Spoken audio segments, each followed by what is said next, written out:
আর আত্মীয় স্বজনের সাথে সুসম্পর্ক বজায় রাখার পাশাপাশি প্রতিবেশী যারা আছেন তাদের হক অনেক বেশি।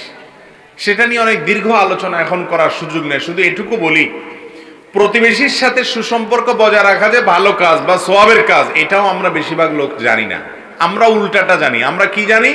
আমরা জানি হলাম যে পাশের খেতালার আইলটা ঠেলতে হবে। আমার ক্ষেতের পাশের খেতালা যে, তার আইলটা কি করতে হবে? ঠেলতে হবে। অনেক মুরব্বীরে দেখি আবার ঠেলে না, ওই যে কোদাল দিয়ে শুধু কোপায়, আইল ছোট করে। ওই যে আসামি আছে এখানে, আইল ছোট করে। আইল ছোট করা মানে নিজের ক্ষেত বড় করা, ঠিক না ঠিক? অথচ আমার ক্ষেতের পাশের ক্ষেতওয়ালা আমার প্রতিবেশী, ঠিক না ঠিক? তার অধিকার কি? তার অধিকার হলো আমার হাত দ্বারা, আমার মুখ দ্বারা, আমার আচার আচরণ দ্বারা, আমার কষ্ট দ্বারা আমার প্রতিবেশী যেন কষ্ট না পায়। এটা তার অধিকার। এটা তার কি রে ভাই? অধিকার। এটা তার পাওনা। নবী করিম সাল্লাল্লাহু আলাইহি সাল্লাম বলেছেন, জিবরিল আসমান থেকে এতবার আমাকে প্রতিবেশীর ব্যাপারে সাবধান করার জন্য এসেছে, এতবার আল্লাহর তরফ থেকে ওহী নিয়ে এসেছে যে সাবধান, প্রতিবেশীর সাথে সুসম্পর্ক বজায় রাখতে হবে, তার কোনো ক্ষতি করা যাবে না, তার কষ্ট হয় এমন কোনো কাজ করা যাবে না।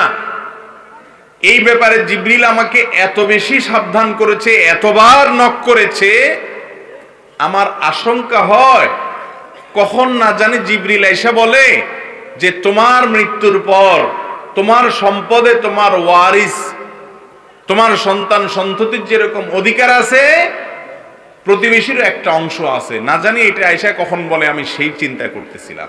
এত বেশি গুরুত্ব দেওয়া হচ্ছিল প্রতিবেশীর হকের ব্যাপারে। আর আমাদের অবস্থা হলো, বেশিরভাগ লোক নামাজি মানুষ, দিনদার মানুষ, আলেম মানুষ, বক্তা মানুষ, আমরা নিজেরা অনেক দিক থেকে ভালো, মাশাআল্লাহ। এই একটা জায়গা আমরা ভালো হতে পারি না, সেটা হলো কি?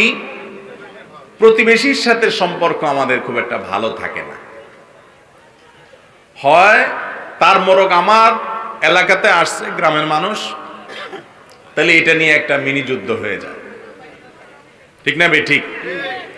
অথবা তার গাছের ছায়া একটু আমার এলাকাতে পড়ছে, বস, তাহলে এটা নিয়ে যুদ্ধ শুরু হয়ে যায়। আবার অনেকে আছে যে পাশের যিনি আছেন তার জমির বরাবর বা তার যে আপনার ভিটা আছে, ভিটার বরাবর সুন্দর করে একটা গর্ত করে,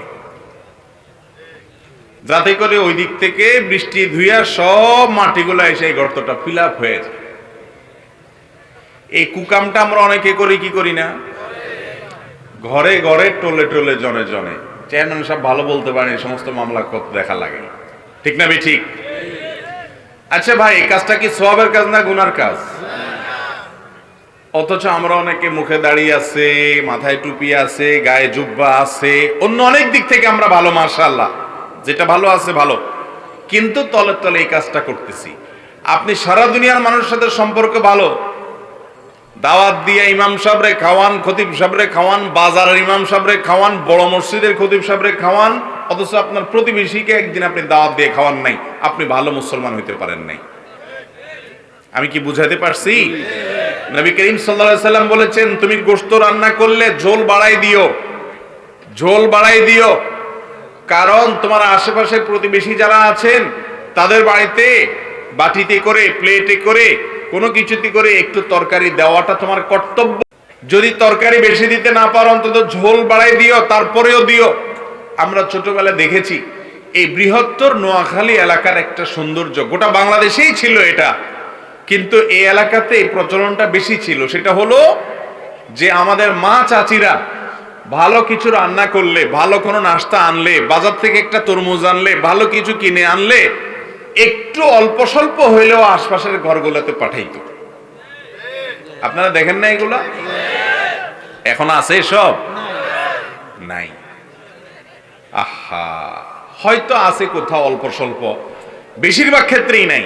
এখন সবাই স্বার্থপর হয়ে গেছে, সবাই স্বার্থপর হয়ে গেছে। ওয়াজ শোনার মানুষ অনেক বাড়ছে, কিন্তু আমল করার মানুষ কমছে, ঠিক না ঠিক? এত ক্যামেরা আগে ছিল ওয়াজ রেকর্ডের জন্য?